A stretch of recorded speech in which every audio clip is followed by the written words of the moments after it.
Mr. Prime Minister. Mr. President. Welcome. A historic moment not seen for almost a decade. So much red. A Canadian Prime Minister alongside China's president in the Great Hall of the People. I believe the progress that we have made in the partnership sets us up well for the new world order.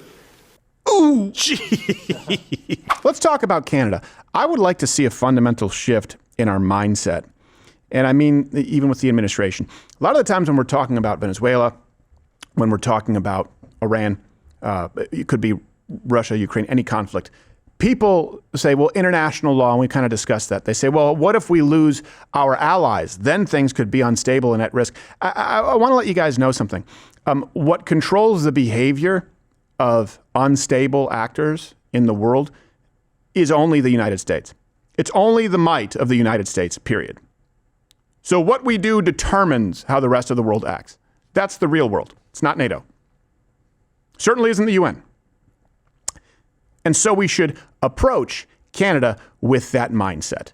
Because when you understand reality, well, then it makes a decision really easy.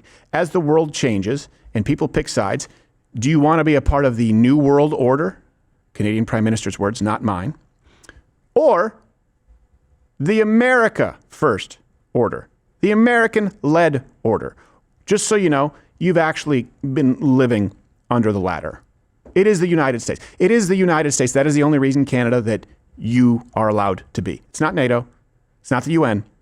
The only thing that fends anyone off and acts as a deterrent is the military and economic might of the United States. And there isn't even a distant second. People will say, oh, that's why people don't like you. Americans are arrogant. Okay, great. So what? You're welcome. That's my response.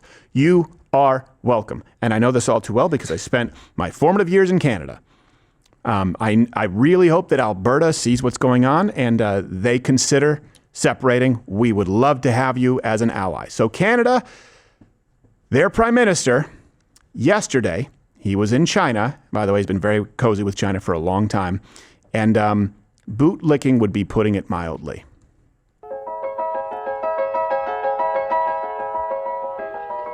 That's lovely.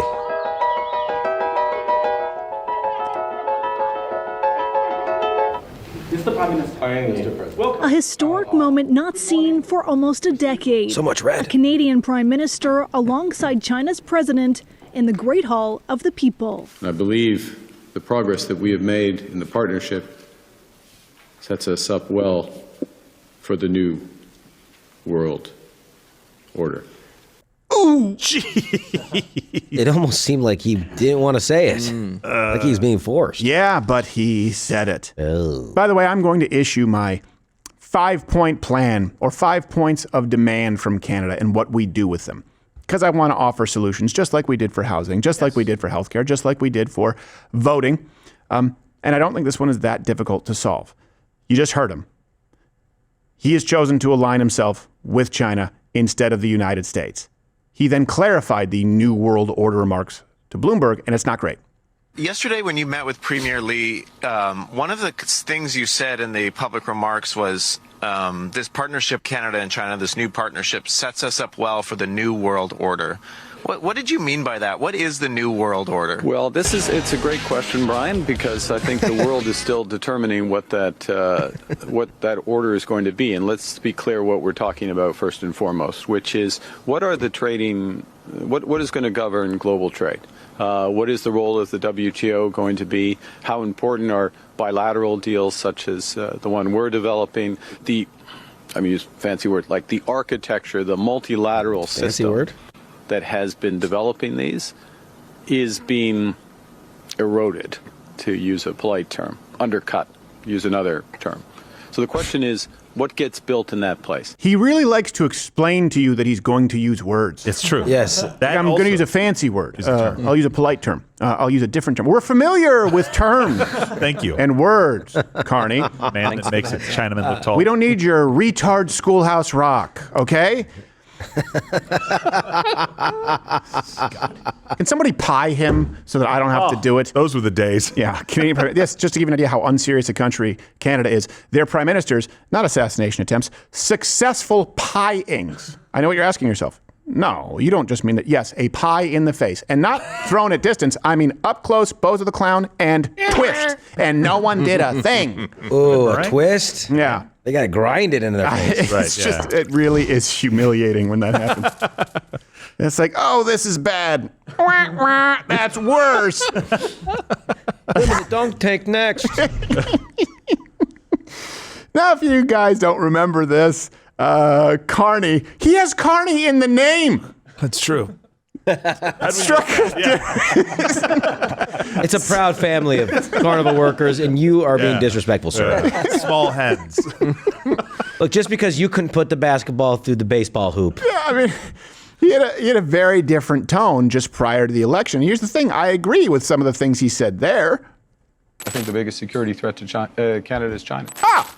We're heartened by the leadership of President Xi Jinping and the speed with which our relationship has progressed in recent months. And I believe the progress that we have made in the partnership sets us up well for the new world order.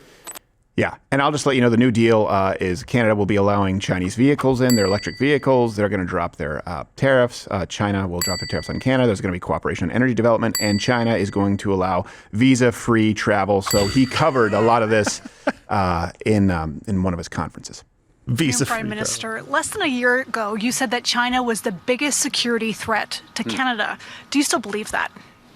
The security landscape continues to change. Give us a term. And in a world that's more dangerous and divided, we face many threats. That's the reality. But does that threat from China still exist? I'll refer to my previous answer. I will refer you to terms, and words, and answers that have been spoken word. If you'll notice earlier, I said architecture. I did. So I don't want to be that doesn't too, answer your question. I don't want to be too fancy, but jambalaya. I defer to my friend, Mr. Vandelay. Yes. And also acronyms, NWO. Yeah. So here's something else. Canada, as a country, I hope you're listening, Alberta, they don't view themselves as an ally of the United States. If you actually look at the recent polling, Canadians view China more favorably than the U.S. Wow. China is at a, do you have that number? Is at a negative 49, meaning a net negative. The United States at a negative 50, which is funny for a place that allows people to wear burqas on their driver's license. May I present to you, to use a word, Uyghurs? May I present them to you, Canada? Is it, because America is an evil empire? All right. How does China treat its dissidents? What do you think happens if you as a Canadian go to China and protest the government peacefully compared to if you do so in the United States? Hey, tell me about the immigration laws in China. Tell me about the rights that immigrants have in China. Tell me about the rights of the family in China. Tell me about human rights. Tell me how progressive they are on gender equality, on LGBTQAIP. Tell me about all of it. You think the United States is worse? Look, your inferiority complex is showing. And Alberta, if you are different from the rest of the country, you better start moving quickly. Because as far as I'm concerned, Canada right now has presented themselves as a national security threat. That's not hyperbole. I mean that. You cannot align yourself with one of the most evil countries in the world, and certainly historically responsible for more death, carried out by their methods of evil throughout history. And today, our greatest adversary, and claim that you're our best friend. Canada has never acted as America's best friend. So here's what we need to do with Canada, to be clear. Here's my 5-point plan, I believe, for Canada. And then, by the way, that will then determine what needs to happen after. So here's what we do. Canada, these are our demands. 5. Number 1, close your border immediately at your own cost. Right away. No drugs flow into our country. You promised you would. You start tomorrow. I want to see construction workers building your border tomorrow with, of course, full reviews available to us upon request. Number 2, you cut all of your deals that you were just planning to make with China. Okay? Matter of fact, cut all your deals with China until further review from us. Number 3, you stop allowing China to do this transshipping to the United States through Canada, right? We say you can't do this. They ship it to Canada, then it comes through the border. We want to be able to monitor that. You stop that immediately. Number 4, you drop any and all trade barriers or tariffs with the United States. You first, you drop all of them. Number 5, you meet your NATO obligation today. Not 2032, not 2037, right? Oh, I know you have other costs. Maybe you'll have to slash your socialized healthcare. Maybe you're going to have to slash some of your social services to meet the contract you signed, 2% of your GDP on military spending. Now, not you plan for it, you start paying 2% now. Now, until then, until you do these things, the United States will, number 1, take in no Canadian oil. We will refine none of it whatsoever. Number 2, we will ramp up tariffs to the point that they will be crippling. And I know what you're thinking. You can just throw yourself in the arms of China. No, that's number 3. We're going to block all of the China trade routes. That's 85% of your trade with China has to go through or around Alaska. That wouldn't be hard for us to do. And by the way, China's not going to wage a war for you guys. They're going to show up, see our ships, and head right back. We can strangle your country. And we should, because you've aligned with the enemy, and you're right there in our own backyard with a border that is unprotected. Far more land covered with that border, by the way, than Mexico.